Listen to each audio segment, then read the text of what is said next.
Assalamualaikum, halo semuanya. Kenalin aku Arsel. Di sini aku mau ngajakin kalian kenalan sama tokoh-tokoh keren psikologi. Kalau sebelumnya kita banyak membahas teori-teori dari aliran psikoanalisis, kali ini kita akan beralih ke aliran yang punya sudut pandang yang berbeda, yaitu behaviorisme. Tokoh yang akan kita bahas ini adalah John B. Watson, yang dikenal sebagai pelopor aliran behaviorisme. Nah, teori Watson ini akan membantu kita menjawab pertanyaan-pertanyaan kayak kenapa ya seseorang bisa punya kebiasaan tertentu, atau kepribadian itu bawaan lahir atau hasil dari lingkungan ya? Nah, menurut Watson, perilaku itu dibentuk oleh lingkungan. Di video ini, kita bakal bahas perjalanan hidup Watson, bagaimana ia memandang psikologi, konsep stimulus respon, sampai bagaimana kepribadian itu terbentuk menurut behaviorisme. Tapi sebelum itu, kita kenalan dulu yuk, siapa sih Watson ini? John Brodus Watson lahir pada tahun 1878 di South California, Amerika Serikat. Ia tumbuh dalam kondisi keluarga yang kurang harmonis, terutama karena ayahnya meninggalkan keluarganya sejak ia masih kecil. Nah, pengalaman masa kecil yang penuh tekanan dan gak stabil ini ternyata punya pengaruh besar terhadap cara pandangnya tentang manusia. Watson jadi percaya bahwa perilaku seseorang itu sangat dipengaruhi oleh lingkungan tempat ia tumbuh. Dalam pendidikannya, Watson menempuh studi di Furman University lalu melanjutkan ke jenjang doktoral di University of Chicago dalam bidang psikologi. Selama masa kuliah, ia banyak terpengaruh oleh pendekatan psikologi eksperimental dan juga penelitian tentang perilaku hewan. Nah, dari sini, Watson mulai berpikir bahwa psikologi itu harus jadi ilmu yang benar-benar ilmiah, yang bisa diamati, diukur, dan diuji, yaitu berdasarkan observasi yang objektif dan bisa diukur. Karena itu, Watson menolak metode introspeksi, yaitu cara memahami diri dengan melihat ke dalam pikiran sendiri. Menurutnya, metode ini terlalu subjektif dan tidak bisa diuji secara ilmiah. Sebagai gantinya, Watson berpendapat bahwa psikologi seharusnya fokus pada hal yang bisa diamati secara langsung, yaitu perilaku. Nah, pemikiran ini ia tuangkan pada tahun 1913 melalui karyanya yang berjudul Psychology as Behaviorist Views It.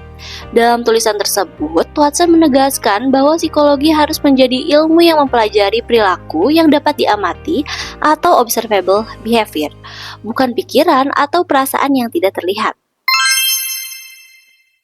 Menurut Watson, psikologi itu harus seperti ilmu alam, misalnya fisika atau biologi. Artinya harus objektif, bisa diuji dan bisa diamati. Karena itu, Watson menolak membahas kesadaran, pikiran, dan perasaan secara subjektif. Kenapa? Karena hal-hal itu tidak bisa diukur secara langsung. Sebagai gantinya, ia fokus pada perilaku yang tampak atau yang sering disebut observable behavior tadi. Nah, Watson juga menolak metode introspeksi karena menurutnya itu subjektif, hasilnya bisa berbeda-beda, tidak konsisten. Dan sebaliknya, Watson menggunakan observasi dan eksperimen. Selain itu, Watson punya pandangan deterministik bahwa perilaku manusia itu sepenuhnya bisa ditentukan oleh lingkungan. Bahkan, ia pernah mengatakan bahwa dengan mengontrol lingkungan, ia bisa membentuk seseorang menjadi apa saja. Nah, sekarang kita masuk ke konsep kepribadian menurut Watson. Dalam behaviorisme, kepribadian itu nggak dilihat sebagai sesuatu yang ada dalam diri, seperti dalam psikoanalisis. Menurut Watson, kepribadian adalah kumpulan kebiasaan atau yang disebut sebagai habit system. Nah, kebiasaan-kebiasaan ini terbentuk dari pengalaman melalui proses belajar atau learning yang terjadi terus-menerus dalam kehidupan sehari-hari. Jadi, kepribadian itu bukan sesuatu yang kita bawa sejak lahir, tapi lebih ke hasil dari interaksi kita dengan lingkungan. Misalnya, anak yang sering dipuji dan dihargai cenderung tumbuh jadi lebih percaya diri. Sebaliknya, anak yang sering dimarahi atau mendapatkan pengalaman negatif bisa jadi lebih cemas atau takut. Dari sini, kita bisa lihat bahwa pola perilaku yang kita tunjukkan sekarang sebenarnya adalah hasil dari pengalaman-pengalaman yang kita alami sebelumnya. Nah, konsep utama dalam teori Watson adalah hubungan antara stimulus dan respon, atau yang biasa disebut sebagai SR. Stimulus itu adalah rangsangan yang datang dari lingkungan, sedangkan respons adalah reaksi yang kita berikan terhadap rangsangan tersebut. Menurut Watson, perilaku manusia itu sebenarnya adalah hasil dari hubungan stimulus dan respon yang dipelajari. Contohnya, seorang anak lagi belajar, misalnya ngerjain PR. Setelah itu, orang tuanya ngasih pujian. Nah, pujian ini jadi sesuatu yang menyenangkan buat si anak. Dia jadi ngerasa senang, dihargain, dan diperhatiin. Dari situ, anak mulai mengaitkan kegiatan belajar dengan perasaan yang positif. Akhirnya, di kesempatan berikutnya, pas dia lagi belajar lagi, perasaan senang itu ikut muncul. Nah, kalau hal ini terus terjadi, misal setiap belajar selalu dapat respon positif, hubungan antara belajar dan rasa menyenangkan itu bakal makin kuat. Lama-kelamaan, belajar nggak lagi terasa sebagai kewajiban, tapi udah jadi kebiasaan. Nah, dari sini Watson percaya kalau perilaku manusia itu bisa dipelajari, bisa diprediksi, bahkan bisa dikontrol selama kita tahu stimulus apa yang bisa mempengaruhinya. Nah, menurut Watson, kepribadian itu terbentuk melalui proses belajar atau yang disebut sebagai learning. Dan salah satu proses belajar yang paling penting dalam behaviorisme adalah conditioning. Conditioning adalah proses di mana stimulus dan respon dihubungkan secara berulang-ulang, sampai akhirnya terbentuk asosiasi yang kuat di antara keduanya. Nah, dalam proses ini ada beberapa hal penting yang terjadi. Yang pertama adalah asosiasi, yaitu ketika seseorang mulai menghubungkan suatu stimulus dengan respon tertentu. Misalnya, setiap kali dengar suara notifikasi dari dosen di grup kelas, langsung muncul rasa deg-degan. Nah, karena notifikasi tersebut selama ini sering diasosiasikan dengan tugas atau deadline misalnya. Dan yang kedua adalah pengulangan atau repetition. Semakin sering hubungan itu terjadi, maka semakin juga kuat keterikatannya. Contohnya, kalau kamu setiap kali merasa bosan membuka sosial media dan akhirnya merasa terhibur, maka kebiasaan itu akan terus diulang. Akhirnya setiap bosan dikit, kamu langsung refleks buka HP. Dan yang ketiga adalah generalisasi, yaitu ketika seseorang memberikan respon yang sama terhadap stimulus lain yang mirip. Misalnya, kalau seseorang pernah digigit anjing, pengalaman itu biasanya akan menjadi stimulus yang tidak menyenangkan. Nah, akhirnya ia memberikan respon berupa rasa takut. Nah, karena adanya proses generalisasi, rasa takut itu nggak hanya muncul saat melihat anjing yang sama, tapi bisa meluas ke semua anjing, atau bahkan ke hewan yang mirip atau berbulu lainnya. Nah, pandangan-pandangan ini menegaskan bahwa perilaku manusia itu dapat dibentuk, diubah, dan dikendalikan melalui manipulasi lingkungan. Salah satu eksperimen penting dan paling terkenal dari Watson ini adalah eksperimen Little Albert. Eksperimen ini dilakukan untuk membuktikan bahwa emosi, khususnya rasa takut, sebenarnya bisa dipelajari melalui proses conditioning. Awalnya, ada seorang bayi yang dikenal sebagai Little Albert. Pada awalnya, bayi ini tidak menunjukkan rasa takut terhadap tikus putih. Ia bahkan terlihat biasa dan cenderung penasaran saat melihat tikus tersebut. Nah, disinilah eksperimen dimulai. Setiap kali tikus putih itu didekatkan ke Albert, Watson kemudian memunculkan suara keras dari belakang dengan memukul benda logam. Nah, suara keras ini secara alami membuat Albert kaget dan menangis. Karena suara tersebut adalah stimulus yang memang menimbulkan rasa takut secara bawaan, proses ini diulang beberapa kali setiap tikus itu muncul, lalu diikuti suara keras. Nah, setelah beberapa kali pengulangan, terjadi yang namanya conditioning. Akhirnya, tanpa ada suara keras pun, Albert mulai menunjukkan rasa takut hanya dengan melihat tikus putih saja. Artinya, tikus yang awalnya netral sekarang sudah diasosiasikan dengan rasa takut. Bahkan, rasa takut ini tidak berhenti di situ.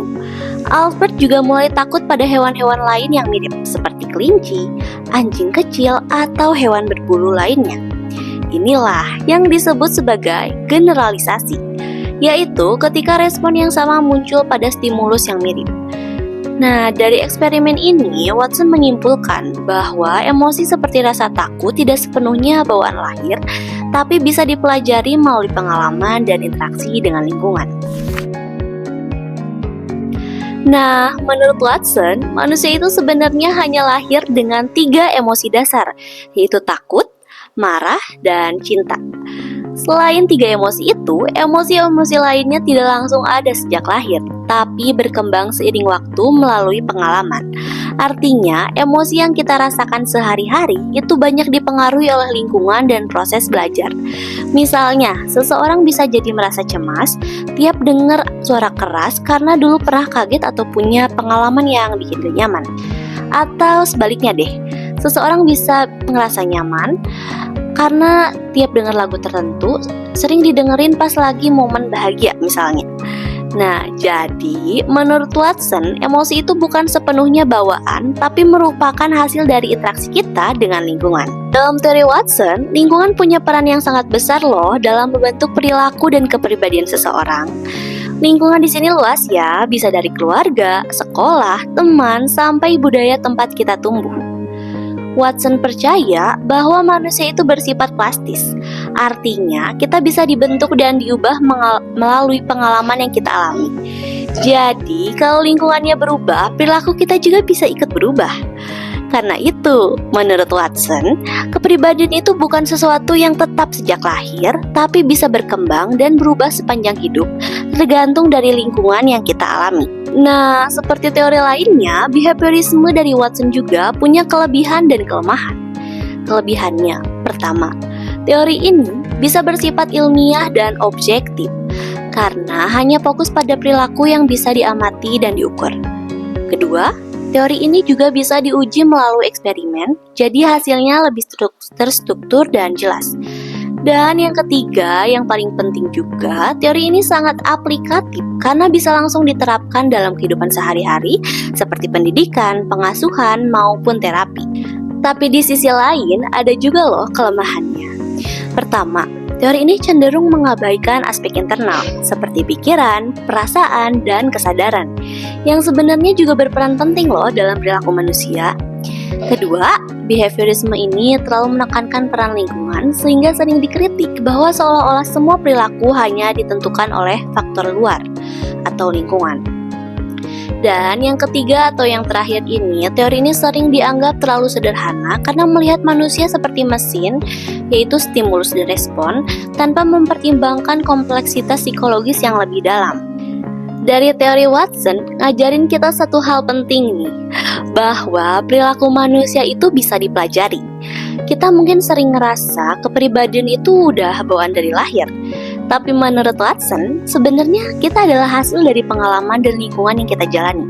Artinya, perubahan itu bisa selalu mungkin terjadi selama lingkungan dan pengalaman kita juga berubah. Jadi, itu tadi pembahasan mengenai John B. Watson dan aliran behaviorisme. Nah, aku juga penasaran nih teman-teman, dari kalian pernah nggak sih ngerasa punya kebiasaan tertentu karena lingkungan misalnya? Nah, coba tulis di kolom komentar ya. Dan jangan lupa stay tune di episode koreksi lainnya. Aku Arcel, pamit undur diri. See you. Wassalamualaikum warahmatullahi wabarakatuh.